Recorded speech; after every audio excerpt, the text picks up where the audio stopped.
Good morning, everybody.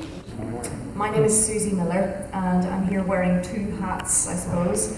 I'm here as a descendant, a relative of a man who was lost on Titanic, and also as part of the Belfast Titanic Society Committee to welcome you. It's great to see lots of familiar faces, people who've been coming to see us here in Belfast over the past few years in our Titanic family. People who were here for the Titanic Memorial Cruise reunion a few years ago, and also for the convention which the Society organised back in 2015. And also to see new faces and young faces coming to us here. So it's a real pleasure to see you. And also from various Titanic societies around the world. We have the German Titanic Society represented, we have members from the British Titanic Society, you've just heard from Marco from the Dutch, and are there any others? I'm not sure. Maybe Titanic Society of Atlantic Canada, possibly. Anyway, each year it seems we get more and more of these societies springing up as people start to realise how important it is to share stories from Titanic. And I suppose that's where my first hat comes in, because those of you who are relatives know how important these 2 days are to us, the 14th and 15th of April each year. It's our time to reflect. It's our time to think about how our lives changed because of what happened in the middle of the Atlantic Ocean. And how important it is also to make sure that those stories and those memories are kept alive and that new generations are introduced to the Titanic story. I don't think we have any problem in making that happen because it is in itself such a compelling story that it brings new audiences to it each year as we go through. However, it is important, I think, that we document those facts. Ian put on to me whether this was the biggest gathering of relatives or not. Possibly it might have been the Titanic Memorial Cruise back in 2012, 5 years ago. But that's not important. Whether it's this or whether it's that is immaterial. What's important is that we're here and we're together and we can share these stories. And I look forward to hearing those from you that I haven't met already. For those of you who don't know Tommy Millar's story, my great-grandfather, I'll give you a quick synopsis, and for those of you who are bored hearing it, I apologise, because it is a well-trodden story. But I'll give you the 2-minute version rather than the 45-minute version, so don't panic. My great-grandfather, Tommy Millar, worked here in the shipyard in Harland and Wolff, and he helped to build the engines for Titanic. But early in 1912, my great-grandmother, Jeannie, died unexpectedly. So Tommy decided that his future was over in America, as so many people from this part of the world were thinking similarly. And so he decided that he would sign up with White Star as one of their crew members, and that he would sail to New York and relocate there. He had 2 children. My grandfather was the younger of 2 boys, and he left them back here in Northern Ireland because obviously he was working as an assistant deck engineer, so he would have no time to look after his children, and thank goodness that that's what he did.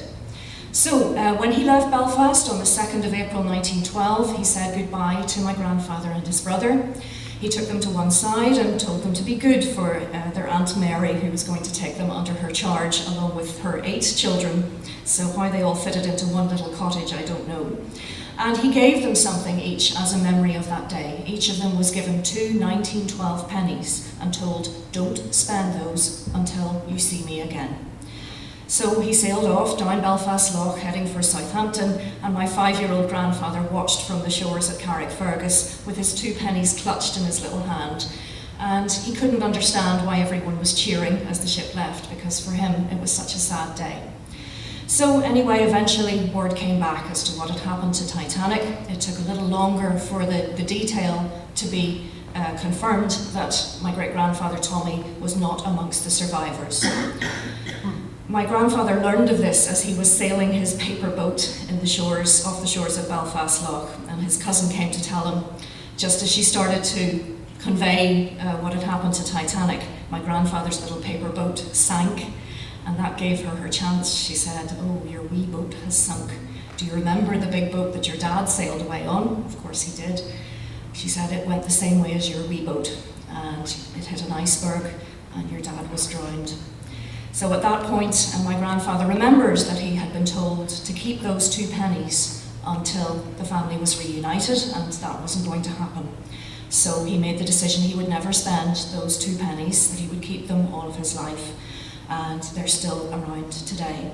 Some of you were telling me that you had seen them in Pigeon Forge, Tennessee. They had a home there for a while.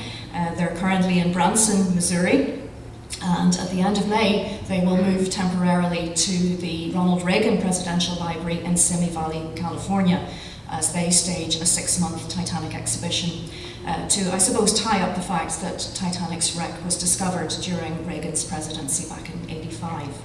So any Californians, that may be your next port of call. So I'd just like to say a couple of words about Belfast Titanic Society. I know my colleague from the committee, Maureen, is going to talk a little bit more about this. But we're extremely proud of what we've been able to do over the past 25 years. We're always keen to have new members, so Maureen will be pushing that message home this afternoon in the hope that we can maybe recruit a few more of you to what we do here in Belfast. And there's one other thing that I would like to say on behalf of the Society. You may have noticed on your seats there are pink sheets of paper, A4 sheets, which are some surveys. This is something we've been doing through various methods over the past few years when we've got people gathered together. And again, it comes back to the importance of documenting gatherings like this and making sure that all this information is preserved for future generations. So one of our committee members, Cheryl Wrinkle, who's sitting in the second row there, do you want to stand up, Cheryl, so people can see you? She is putting together some research data on who's here and why you're here, and what your connection to Titanic, or even if you don't, why you wanted to be here, why you felt this was important, and what you want to, if you have a relative on Titanic, what you want to be remembered about them. All the questions are on that sheet.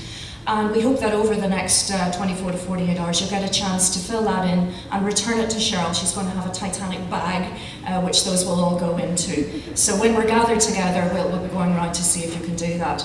This is all totally confidential information. It's nothing that's going to be published further than our CQD, our own magazine within Belfast Titanic Society. But we just think it's something that's important to see, to get a feel for why we're here and what's important to us within the Titanic story. So can I, again, just as other speakers have done, hope that you all have a great time here in Belfast over the next couple of days. Obviously we have our memorial tomorrow at noon at City Hall, and we hope that you can all make it to that. It's a very moving occasion, but also an important one to document. So once again, on behalf of all of us and Belfast Titanic Society, thank you so much for being here.